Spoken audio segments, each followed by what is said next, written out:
All right, so this is a pretty exciting day. I just received the Bosch tumbler dryer, brand new from the delivery company. This is a Series 6 and I've Googled it, everything about these tumble dryers. So I can assure you that I bought the all-time high Test Winner.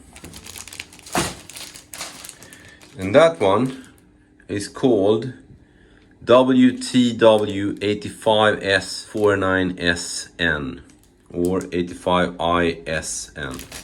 So this is what it looks like. And this is a condenser dryer. That means that it consumes much less energy than a normal dryer. So before I actually installed this one on top of my washing machine, then I'm going to try it out. So I just pulled it in here to the bathroom and I connected it to the socket. And well, as you can see, it starts.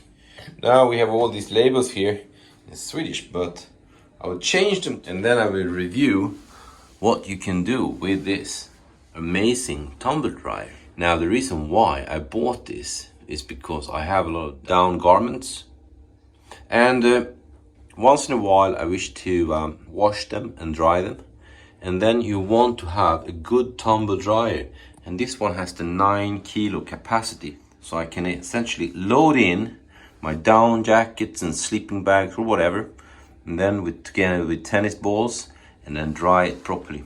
Well, so for all of you interested, I will show you the complete installation of the world's most popular tumble dryer, Test Winner in all categories. To start with, this is all that comes in the package. The labels, we can choose here between the language we wish to have our display in. So you just swap this one. If you're not perfectly comfortable with Swedish, then you can get it in English. Then comes 4 different instruction manuals, and I'm gonna stick to the Swedish one. Here we have all the information for the installation, and here seems to be some drain hose and some declaration of the different capacities. You can see here it's 9 kilos, and this is why I picked this one. 64 decibel, that's about the same as my washing machine. It's not too bad. As a matter of fact, I looked up the decibel readings because I didn't want a tumble dryer that was making too much noise. And the most quiet tumble dryers you find on the market, they're rated to 62 decibel. Now, everything which is rated below 66 is regarded as quiet when we talk about tumble dryers. I could only find some Samsung series tumble dryers that had a 9 kilo capacity and were rated to 62 decibel, but that didn't match with my Bosch washing machine. So I accepted the 64. Now, how much is 64 in reality? Well, it's very difficult for somebody who's not into sound and acoustics to know these things, but just to give you a rough estimate, the 60 decibel is regarded as quiet. 40 decibel, that's like a faint sound, whereas the most noisy tumble dryers you buy today, they're about 70 decibel. And comparatively speaking, a car on the street runs, when it passes you, gives you about 70 decibel, and a rock concert may go up to 110 decibels. So we are in the lower range on this Bosch machine. Now, when you look into the instruction manual, you will be surprised how easy it is to install one of these machines. So you can definitely do this completely on your own. Now, most of this instruction manual tells you about things that you should not do with the machine, and you should not wash your little kitten in the machine, and you shouldn't let your children jump into the machine, you know, if they can fit inside the tumble dryer. You can read about that in the beginning on your own. I will instead focus on the actual installation. It comes down to page 14 when they show you how you should attach this hose to the back if you want to have a permanent drainage. Now, it's not necessary. You can just put this away and just connect the entire machine and start using it. But then you have to, on a regular basis, empty this condensation tray where it will accumulate water inside here from your tumble drying. Now, I'm not going to empty that all the time. I will do it the proper way and connect this hose. So I'm going to show you how we connect this hose down there to allow for a permanent drainage of the machine, so we can hook it up into the wall and start using it. Now all you need to do is to get this hose off that little tubing in there and connect it over this one, because we are going to take the gray hose leading the water out to our sink and connect it onto this tap over here. The challenge in this is that if you just pull on it, then it tends to become smaller. So we need to push or pry the hose off. And for that, you need something to pry it off. And I am using a small spoon. I'm pushing on the top there.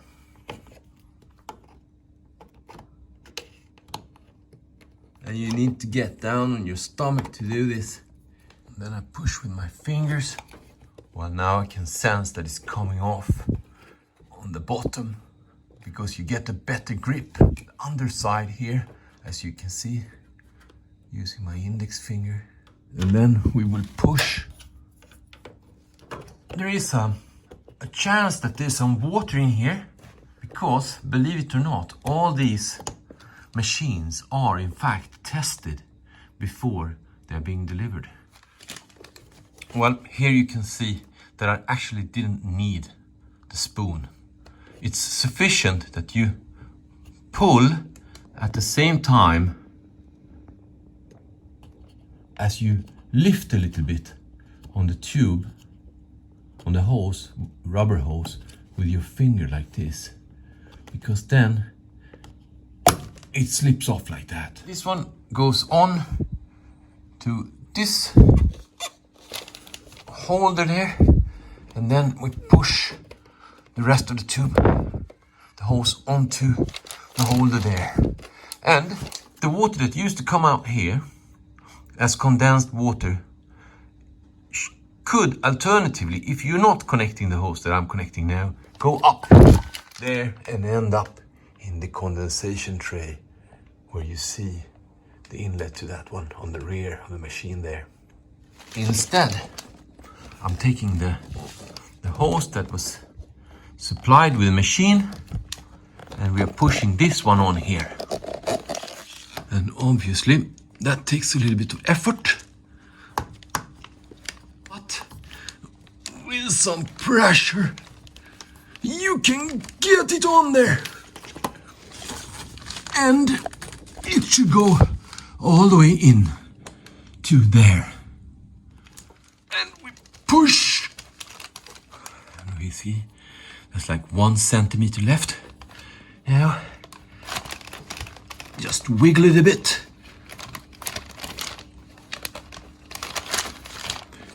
Now, if you have placed the washing machine in a room where you have some proper plastic floor, it is not the end of the world if this hose would come off, because there's not a massive amount of water that's going to flow into this hose, but well, that's it. Now it's on there.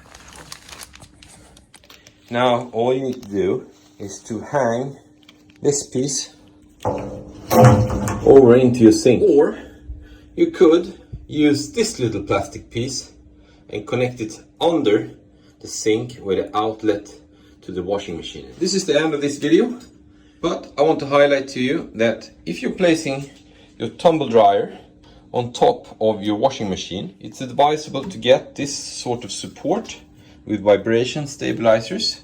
It comes in a separate package. I have to buy that separately. And then you take your washing machine or tumble dryer and you put it on top of this, and this should be exactly the same dimension, obviously, of the tumble dryer as for the washing machine. And then you take this cord and follow the instructions, and you wrap it around the entire tower so that everything is stabilized, because as you all know, a tumble dryer is rotating a lot inside, and we don't want to create any momentum so things fall over. Thanks for watching, guys. I hope this helped you to install your Bosch or equivalent tumble dryer. Cheers.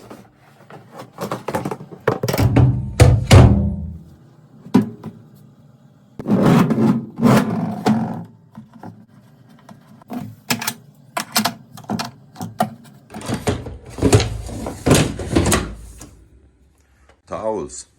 Okay, and that's it. First try of the machine. Towels.